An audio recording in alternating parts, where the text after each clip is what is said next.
Hey basketball guys, we have news. Let's go to more Los Angeles Lakers news, but first don't forget to subscribe to the channel and leave your like. Manager Rob Pelinka wants to take bigger steps and build a super team. The Lakers want to sign Minnesota Timberwolves center Naz Reid to form a power trio with LeBron James and Luka Doncic. The Minnesota Timberwolves have one of the best sixth men in the league in Naz Reid, but it seems it might not be for much longer. Fan-sided Sviatoslav Ravenchuk predicted that the Los Angeles Lakers would steal away Reid in free agency. The talent pool of available free agent centers for the Lakers to pursue in the offseason is a little lackluster. Reid could be the best option of the bunch, excluding Miles Turner, Ravenchuk wrote. It has been rumored Reid might want out of Minnesota, and the Lakers could be a top destination for him. He would be the starter, as the Lakers don't have anyone better. Plus, he would be a top scoring option with playmakers like LeBron James and Luka Doncic on the team. Ravenchuk continued, revealing it may be just as hard for the Lakers to get Reid as it is for the T-Wolves to keep him. The Lakers' cap situation is not ideal heading into the 2025 offseason. Fisher has indicated part of the reasoning for Reid declining his player option would be a raise, Ravenchuk stated. The Lakers could have difficulty offering that without some sort of sign-and trade. With the Timberwolves' financial situation being the reason they would potentially let go of Reid, the two sides would likely need some help in any potential endeavor. Both teams would love to get or keep Reid. He was the sixth man of the year last season, and is doing great this season. But between both teams, the Lakers are probably the better fit, and will find a way to get him on their team. LeBron James and J.J. Redick discuss what Dorian Finney-Smith has brought to Lakers. A lot of the attention has naturally gone to the Los Angeles Lakers trading for Luka Doncic, that their acquisition of Dorian Finney-Smith has largely gone under the radar. Finney-Smith has made a big impact since joining the team, though, as his plus 162 plus-minus ranks second on the team behind only Austin Reeves. His shooting has been inconsistent, but his defensive impact and intangibles have been exactly what the Lakers need. That was evident in the Lakers' win over the Dallas Mavericks on Tuesday night, as despite scoring just 2 points, Finney-Smith made a huge impact, particularly down the stretch in the fourth quarter.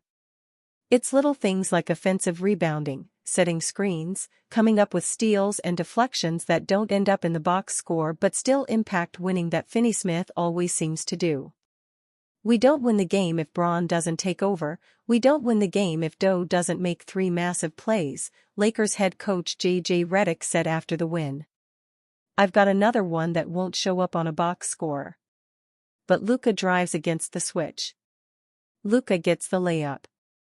He finally gets an actual dunk on the tip dunk, and not just touching the rim, while he puts the ball through and then the back tap steal on Kyrie Irving, that led to a Rui Hachimura basket. So I just thought he led the charge down the stretch of just making winning basketball plays. Redick has a previous relationship with Finney-Smith as they were teammates on the Mavericks, which allows him to coach him hard. I would say, with Doe, occasionally he needs some, what's the opposite of gentle? Harsh needling, but he can take it, and then he's right back at it, Redick said. He normally does a fantastic job of just setting the tone with his toughness. We had some fun yesterday with the team, defining what a banshee is in different cultures and finding what a banshee is in Laker culture. And I think Doe is a banshee, he leads that charge for us. Sets the tone with winning basketball plays. The Lakers have been looking for a 3-and-D wing for a handful of years now, and it appears they finally have one they can rely on. LeBron James praises what Dorian Finney-Smith brings to Lakers. LeBron James, who was used to being guarded by Finney-Smith when he was on the opposing team, also shared praise for his teammate and what he has brought to the Lakers. We knew exactly what we were getting when we got him, James said. We knew we'd get things in the box scores and then there would be things that didn't show up in the box score. He's just a winning player, he makes winning plays. And like you said, those 3 plays right there down the stretch, the Gortat screen getting Luka that layup when the game was tied. I drove left on one of my possessions and missed a floater and he tip-dunked it in, and then to be able to get a tip from behind that got us another easy basket, 3 of the biggest plays of the game. So when you got guys like Dodo, you just always know he's gonna make winning plays no matter if it's in the first or the fourth quarter. Jackson Hayes is showing how impactful he can be with new-look Lakers. It is unlikely Jackson Hayes will ever be looked at as a starting caliber center on a title team, but he's playing well in the role he's being asked to fill for the Lakers.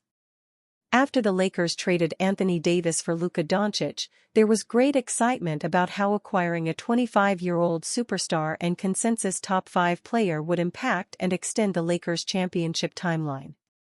However, there was also explicit doubt about how good this year's team could be, considering Jackson Hayes was the only rotation-level center remaining on the roster. Yes, everyone unanimously agreed that getting Doncic was wonderful, but the Lakers' desperate need to improve in the pivot if they were to be a real contender this season was an almost universally held sentiment by anyone with a podcast, TV show, print article or Instagram walk and talk to distribute to the masses.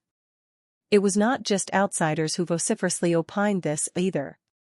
Clearly, the Lakers front office thought this way too, as evidenced by their almost immediate move to try to upgrade on Hayes by trading for Hornets big man Mark Williams. Irrespective of how the young Williams would help for the future, the trade signaled the Lakers' attempt to go for it this season too. Alas, as a result of the team's doctors, despite the outcries of Williams' agent and several medical professionals who had nothing to do with it, that deal was not to be. And while the Lakers did grab the recently bought-out Alex Len as another big body to add to their mix of two-way centers Christian Koloko and Trey Jemison, the team was back in the same position they were before the big man merry-go-round started spinning, with Hayes as their best option to man the middle. Thus, those same doubts coloring the Lakers' championship chances in the immediate aftermath of acquiring Luka are again shaping how high up the rung of contending teams pundits believe the Lakers should rise, which seem to be, at best, right outside the upper crust of no-doubt contenders and in the mix with other teams who have a real chance only if one of those main teams falter. And maybe all those prognostications are right. Hayes, after all, is making the minimum this season for a reason, right? Lottery pedigree be damned, the limitations in his game are real and well known at this point. Hayes is not a strong rebounder. His slight frame and higher hips leave him vulnerable to being moved off his spot not just by the behemoths of the paint but also by stronger wings who can get under his center of gravity to leverage him out of position. He is also limited in more traditional defensive coverages. Hayes is not adept at playing in a deep drop because ball handlers can attack his chest and finish through him. He can also not handle less severe drop coverages, as he lacks the feel to play in center field, where he's asked to navigate both the ball handler and the roll man trying to get behind him. Hayes can also be foul-prone on both sides of the ball. Defensively, he too often reaches in and, even more damagingly, at inopportune times. He also does not show enough discipline when going vertical to contest shots, bringing his arms down to try to block shots when offensive players engage him, creating contact in the process. And offensively, he is not the most patient or fundamentally sound screener.